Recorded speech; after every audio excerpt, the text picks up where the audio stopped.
Recording in progress. Hi everyone, welcome to my YouTube channel, Neeraj Anand. Today we are going to discuss about one of the most important topics in class 11, that is going to be revenue. Revenue exactly hota kya hai दोस्तों? Is basically an amount which is received by the firm from the sale of a given commodity of a commodity in the market. जैसे for example, मेरे यहाँ पर एक दोस्त है जिसका नाम है ओहान. He starts his new business. इसका business है speakers बनाता है ये. ठीक है, स्पीकर्स बनाता है क्योंकि इसको डीजे का बहुत शौक है, इसको बड़े होकर डीजे बनना है, तो इसको स्पीकर्स का भी बहुत शौक है. तो यहाँ पर उसने क्या करा, उसने खुद का एक स्पीकर मैन्युफैक्चर करा. ये स्पीकर, एक स्पीकर मार्केट में पड़ता है इसको 350 रुपए का, और ये बेचता है 20 पीस. तो total revenue he is generating is 7,000 rupees. So हमारे पास जितनी भी आप कमोडिटी बेचते हैं, उसका जो भी हमारा सेलिंग प्राइस होता है, उसको मल्टीप्लाई करने के बाद जो अमाउंट आता है, that is my revenue. Now बहुत सारे लोग पूछते हैं सर प्रॉफिट नहीं होता क्या रेवेन्यू? नहीं sir, profit is a different thing, revenue is a different thing. Revenue is the total sales of a firm. Profit is the profit which is being selling price minus cost price. So यहाँ पर जो revenue होता है is basically the amount which we have fetched from selling those particular speakers. So यहाँ पर जो हमारे पास speakers बिके हैं वो है हमारे 20, और एक स्पीकर जो है वो कितने का है? 350 रुपए का, यानी 350 रुपीज का. सो ये जो टोटल आया दैट इज 7,000 रुपीज. इसके बाद हमारे पास तीन रेवेन्यू के तीन कंसेप्ट हमारे लिए बहुत इंपॉर्टेंट है. आप लोगों ने मेरी कोई पीछे शॉर्ट वीडियो भी देखी होंगी, जिसमें हमारे पास एक होता है एवरेज रेवेन्यू, एक होता है हमारे पास टोटल रेवेन्यू, एक होता है हमारे पास मार्जिनल रेवेन्यू.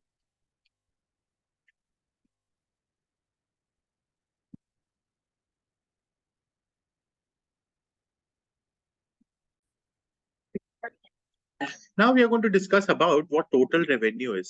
Total revenue बहुत बड़ी चीज है. Total revenue होता है मेरा total receipts from the sale of a commodity.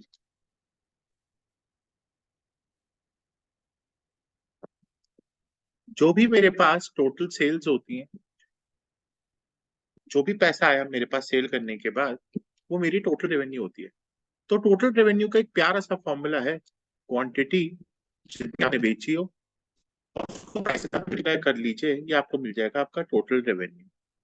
Like for example वही ओहान पे मैं वापस जा रहा हूँ. ओहान ने 20 स्पीकर बेचे थे, एक स्पीकर 350 रुपए का. तो टोटल रेवेन्यू कितना जनरेट किया था ओहान ने? 7,000 रुपीज. इसके बाद मेरे पास नेक्स्ट फॉर्मूला दोस्तों, average revenue. Average revenue is equal to total revenue upon quantity. ठीक है. सो आपके पास ओहान जो भाई साहब हैं, उन्होंने 7,000 रुपीज का टोटल रेवेन्यू बेचा. कितनी क्वांटिटी बेची थी? तो एवरेज रेवेन्यू एक पीस का कितना हुआ? 350 rupees. So average revenue is equal to क्या होगा दोस्तों? इसका total revenue upon quantity. It means the revenue per unit of output sold. तीसरा एक चीज का क्वेश्चन जो यहाँ पर आता है वो है आपका AR. ये आपको 1 मार्क का क्वेश्चन मिलता है. AR is equal to price. ये बहुत इंपॉर्टेंट वीडियो है. ये मैं आपके लिए एक शॉर्ट वीडियो भी बना दूंगा इसके लिए. अब इसको प्रूफ करने के लिए मैं आपको बताता हूँ AR का फॉर्मूला क्या होता है. पहले AR is equal to TR upon price. TR का फॉर्मूला अभी मैंने डिस्कस किया, प्राइस इनटू क्वांटिटी. सॉरी, मैंने नंबर लिख दिया, सॉरी दोस्तों. Quantity, price into quantity upon quantity. Q से Q कट गया. So AR is equal to price. क्या ये बात समझ में आ रहा है? यहां तक प्लीज आप लोग नोट करते रहिएगा. इसके बाद है मेरे पास AR की curve and demand curve remains the same. ये एक और 1 मार्क का क्वेश्चन में आता है. इससे कैसे दोस्तों? आपको मैंने अभी बताया कि आपकी जो डिमांड कर्व है वो किससे इन्फ्लुएंस होती है? आपके प्राइस से. ऐसी AR कर्व किससे इन्फ्लुएंस हो रही है? आपके प्राइस से. जिस तरीके से आपकी डाउनवर्ड स्लोपिंग या upward sloping, sorry downward sloping आपकी क्वांटिटी डिमांड कर्व होती है, इसी तरीके से आपकी एवरेज रेवेन्यू भी सेम रहती है, क्योंकि ये किससे इन्फ्लुएंस्ड है? प्राइस से इन्फ्लुएंस्ड है. नेक्स्ट क्वेश्चन जो हमारे पास आता है वो है हमारा marginal revenue. Marginal revenue is the additional revenue. लिख लीजिए, it is the additional revenue generated from the sale of additional unit of a commodity.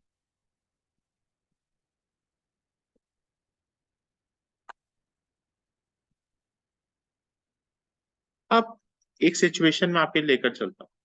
Situation ये कहती है कि हमारे जो ओहान थे उन्होंने 20 जब बेचे थे, उनका टोटल रेवेन्यू था 7,000 रुपीज,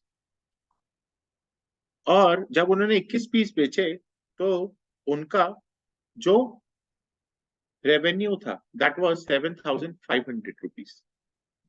तो आपका मार्जिनल रेवेन्यू क्या है? Marginal revenue was the additional revenue. जैसे आपने सामान बेचा 20 यूनिट के बाद, अचानक से रियलाइज हुआ रोहान को कि 350 में तो आराम से बिक जा रहा है और दिवाली का टाइम चल रहा है, तो मैं थोड़ा सा प्राइस बढ़ा देता हूँ। और वही तरीके से लोगों ने परचेज करा और उनको बड़ा पसंद आया इसका स्पीकर। तो 7,500 आपका टीआर जो आपका नॉर्मल है, नया वाला, और आपका जो प्रीवियस टीआर था दैट वाज 7,000। तो आपका एमआर कितना है दोस्तों? सॉरी, मैं फिर गलती कर बैठा हूं। तो आपका दोस्तों मार्जिनल रेवेन्यू कितना आया? 500। क्या ये बात समझ में आ गई? एमआर का एक और फॉर्मूला होता है। MR is also known as change in total revenue upon change in number of units.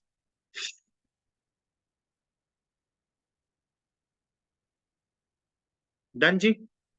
यहाँ पे कोई दिक्कत किसी को? यहाँ तक एक बार नोट कर लीजिए। एक बार आपके साथ में अपने न्यूमेरिकल्स करना चाहूंगा। Now we are going to start with this particular question.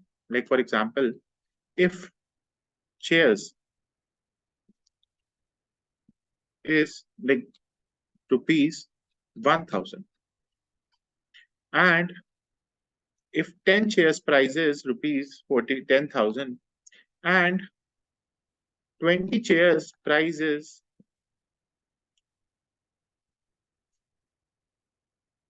32,000, what is the MR?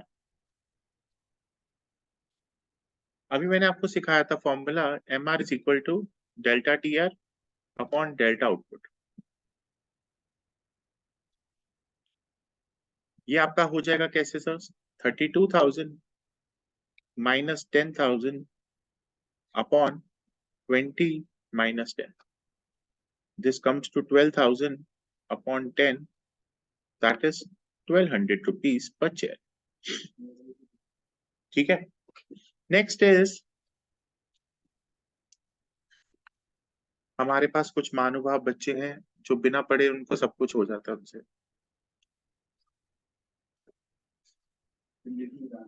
Next, relationship between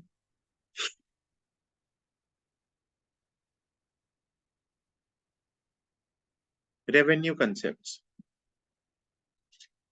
There are two things which we need to determine while making the relationship between TR, AR and MR. पहला है when the price is constant, and second is when price falls with the rise in output.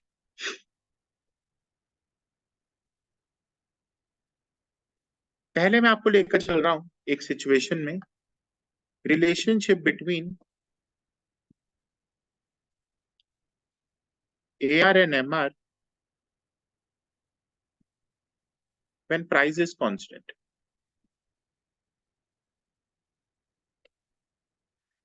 दोस्तों ये आपके पास एक सामने schedule है, price आपका यहाँ पर सेम है 5 5 5 5 5। Price is constant, as you said, आपने ऊपर पढ़ा ही है, प्राइस इज कांस्टेंट।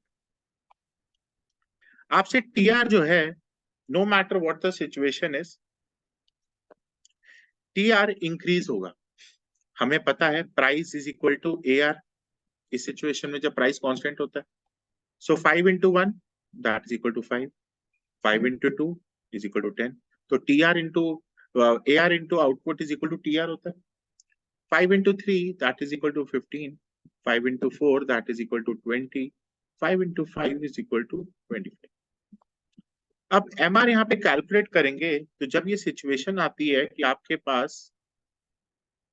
जब आपके पास AR और MR कांस्टेंट वाले प्राइस रेशियो पे हो, तो हमेशा ध्यान रखिएगा AR is always equal to M. क्या रहेगा? AR is always equal to M. ये तब तक आप शेड्यूल बना लीजिए, फिर इसके बाद हम डायग्राम तैयार करेंगे. मैं फिर से रिपीट कर रहा हूँ. यूनिट्स है आपके 1 2 3 4 5. Price remains constant. TR जो है it increases because AR remains, दो AR remains constant, TR is going to increase. Now MR is going to remain the same whatever the situation is because TR is increasing at a constant rate. When the price is constant, MR and AR is absolutely same दोस्तों. Now we move to the diagram. ये आपके पास दोस्तों AR और MR का scenario. AR and MR. आपके पास units जो sold,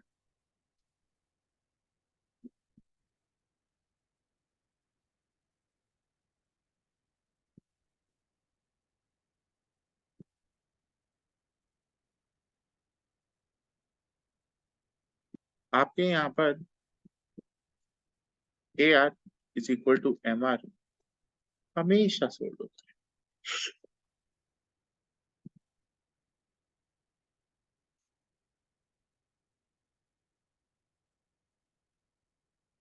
यहाँ पर जब आप अपने पॉइंट्स लिखेंगे तो आपको लिखना है when the price remains same like in the case of perfect competition. What do you mean by perfect competition? Perfect competition एक आपके मंडी की तरह होता है. यहाँ पर आपके जो भी सिचुएशन हो, आपके एक मंडी की तरह में प्राइस हमेशा एक ही रहता है क्योंकि गवर्नमेंट यहाँ पे प्राइस बनाकर देती है. तो गवर्नमेंट ने आपको प्राइस दिया and when the price remains the same, no firm influences the market price. तो यहाँ पर आपकी जो भी प्राइसेस हैं दोस्त, इट रिमेन्स द सेम. जो भी आप रेवेन्यू बना रहे हैं that is equal to AR is equal to MR. ये आपका कांस्टेंट रहता है. The second relation which they are going to ask you is what is the relationship between TR and MR when the price remains constant. Again, ये आपके सामने ही है. When the price remains constant, अभी मैंने बताया, it is the example of perfect competition. क्या है जी? It is an example of perfect competition दोस्तों. तो हमारे पास जब भी प्राइस रिमेन्स कांस्टेंट रहेगा, जब भी मेरे पास प्राइस रिमेन्स कांस्टेंट रहेगा दोस्तों, मैंने अभी आपको बताया कि मेरे पास जो TR है वो एक तरीके से नॉर्मल तरीके से इंक्रीज करेगा और MR जो है वो AR के बराबर है. तो MR और AR जो है वो एक ही लेवल पे चलता रहेगा. पहला यूनिट 5, दूसरा यूनिट 10, तीसरा 15 एंड 20. ठीक है जी. हमारे पास दूसरा जो बताया था वो क्या था? मेरा MR. ये मेरा TR, ये मेरा MR. MR is always equal to AR. In situation में firms can sell any quantity of output.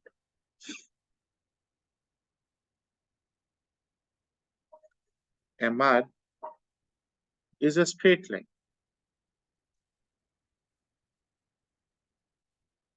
आपने प्लीज शेड्यूल वही पीछे वाला सेम बनाना है.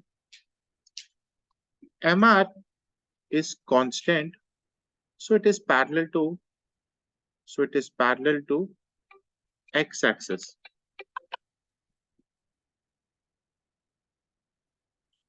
And TR increases at a constant rate.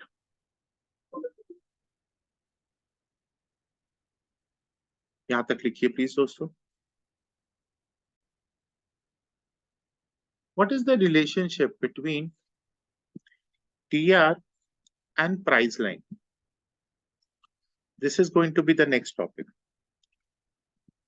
Price is equal to AR, price is equal to MR. ये हमने discuss किया था। सो देयरफॉर जो हमने रिलेशनशिप पढ़ा था TR और MR का, it remains the same. It remains the same. TR is always equal to sigma MR. So हम यहाँ पर अगर ये डायग्राम तैयार करते हैं दोस्तों, ये आपका AR और MR है, ये आपका प्राइस है, ये आपका O, और आपका ये जो प्राइस है ये quantity. So OP into OQ, जो भी आपके पास एरिया है, this is going to be your total revenue. तो दिस एरिया पूरा का पूरा, ये जो अंदर जा रहा है, ये पूरा एरिया आपका TR के अंडर ही रहेगा। नेक्स्ट, अब आपके पास हम नेक्स्ट सिचुएशन पे चलते हैं आपके साथ।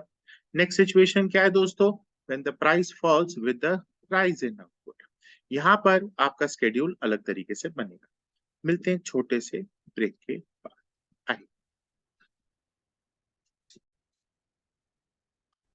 Let's start with relationship between AR and MR दोस्तों। When the price falls with the rise in output। सबसे पहले मैं आपके साथ एक स्केड्यूल सॉल्व करना चाहूंगा। मेरे ऑनलाइन वाले जितने भी व्यूवर्स हैं उनके लिए थोड़ा सा प्रॉब्लम होगा, क्योंकि मैं आप लोगों को आंसर लिख कर दूंगा, बट मैं ऑफलाइन में मेरे पास जितने भी स्टूडेंट्स हैं मैं उनसे सामने ही करवाना चाहूंगा, कि ताकि वो सॉल्व करें मेरे लिए। 5 8 9 9 5। दोस्तों आपको यहाँ पर वीडियो पॉज करके ये दोनों निकालने हैं। दोस्तों ये आपके सामने आंसर में शेयर करने जा रहा हूँ। तो आपके पास अलग अलग 5 यूनिट्स में हमारे पास आ रहे हैं 1 2 3 4 5 and TR is increasing like this. AR का जो सबसे इंपॉर्टेंट बात यह है कि चाहे कुछ भी हो जाए, AR is going to go down, so MR is also going to go down. AR की बड़ी खासियत है जी। खासियत क्या है? ये कभी नेगेटिव नहीं होता, क्योंकि TR कभी नेगेटिव नहीं होता। इस सिचुएशन पे आपका जो MR है वो नीचे की तरफ चलता ही रहेगा। ठीक है, ये आपका नेगेटिव जा सकता है। आइए बनाते हैं स्केड्यूल। स्केड्यूल कहता है ये मेरे AR और MR, और ये मेरे यूनिट्स। तो आपके आउटपुट में अगर हम स्टार्ट करते हैं पर्टिकुलर पॉइंट से, दिस इज पॉइंट 5, या थोड़ा ज्यादा ऊपर हो गया,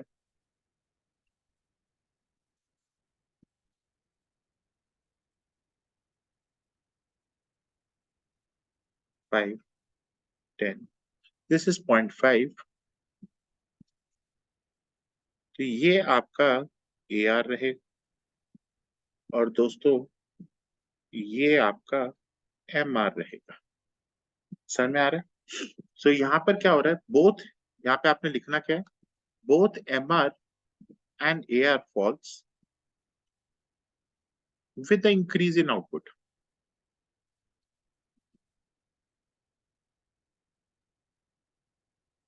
MR falls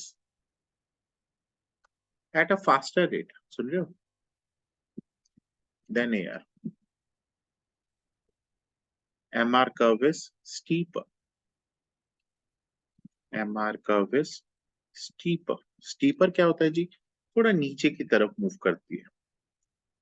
और जो AR कर्व है वो आपकी क्या है दोस्तों? वो आपकी फ्लैटर है।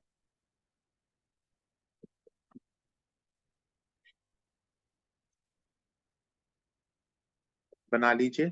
फिर मैं आपको एक लास्ट आज का टॉपिक कराऊंगा, general relationship between AR and MR। So we are moving to the last topic, which is going to be the general relationship between AR and MR।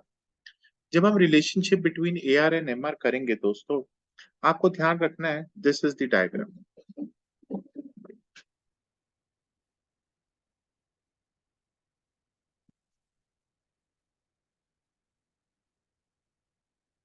अब आप बोलेंगे सर क्या इसमें कोई शेड्यूल? नो, इसमें कोई शेड्यूल नहीं। यहाँ पर ये बताना चाहते हैं जनरल रिलेशनशिप में दोस्त,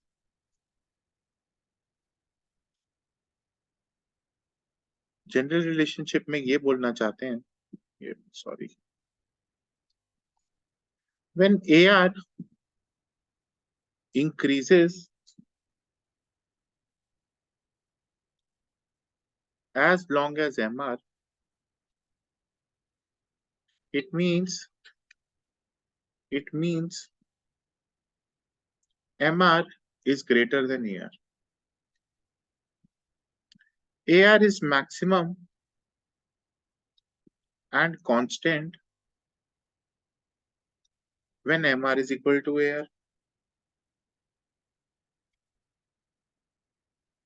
Last but not the least, AR falls when MR is less than AR.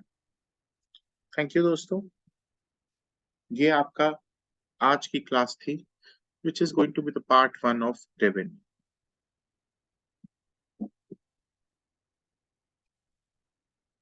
नहीं मतलब progress anonymous